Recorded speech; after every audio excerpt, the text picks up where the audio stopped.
Meet more contestants from the Queen Lola pageant. Remember, the pageant night is happening on August 18th. I will be there as well, along with your MCs, Fede de los Reyes and Bernardo, of course. And their last screening date, your last chance to join if you think you've got what it takes, it's on August 5th. We'll show you the information later on in the screen. But for now, like I said, more contestants for you. Joy is only 51 years old, very pretty and very young Lola. Kamusta and welcome to Kababayan LA. Ilan na ang apo mo, Joy? 3. Tatlo na. At ilang taon sila? 9, 7, and 2. So maaga kang nag-asawa? Yes. Tapos siguro yung anak mo maaga ring nag-asawa? Not really. She's Not really. 25. 25. Hindi na, okay na yun. Yes. But 51-year-old Lola. And then si Juvie, you've seen her before on the show. She actually recited a poem for us. And now she's back as a contestant of Queen Lola. Hello and welcome to Kababayan LA. Juvie, why did you decide to join this contest? Bakit po kayo sumali? Because deep in my heart, I want to show the world how important we Lolas are to the family.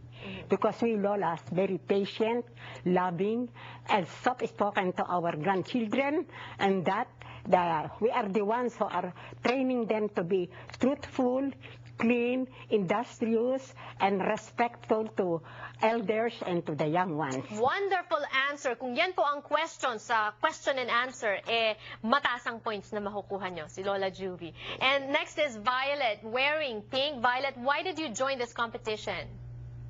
Well, the fact is, I just love to be in it, and it's like an experience, and I feel very good and share with them that I have a talent. What is your talent? What is it that you're going to share with us? I could sing, I could dance, and I also do taekwondo. Oh, nako, multi-talented. Joy, ano naman ang reaction ng pamilya mo na sinabi mong sasali ka dito?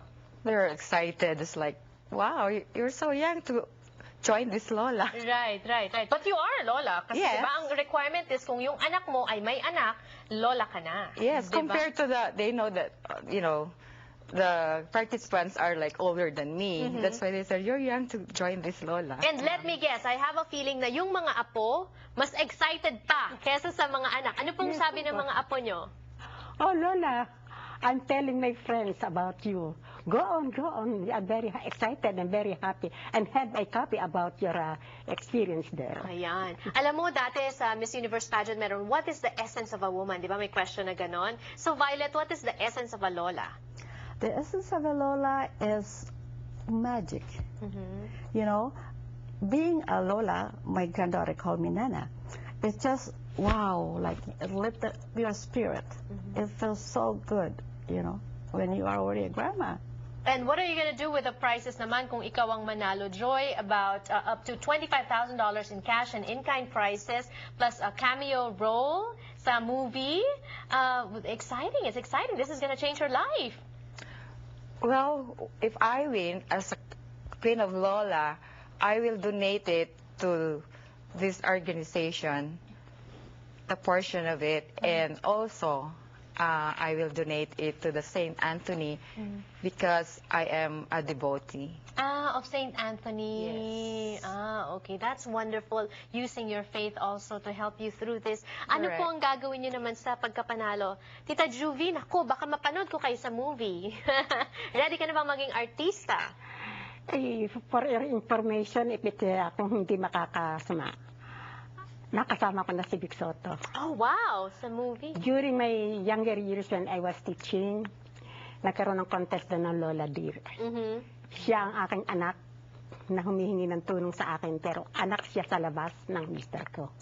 So meron na That's a kayo drama. experience sa acting. Wow, I would love to see all these Lolas. It's not just them. You still have a chance to join. Their last screening date is on August 5th. That's on Sunday. Information on the screen. Also, phone number if you want to join or if you want to get tickets to watch the pageant night on August 18th. Thank you so much and good luck to all of you. Thank you for joining us today on Kababayan LA. My name is Janelle Sawyer, Kababayan in Los Angeles. I'll see you again tomorrow.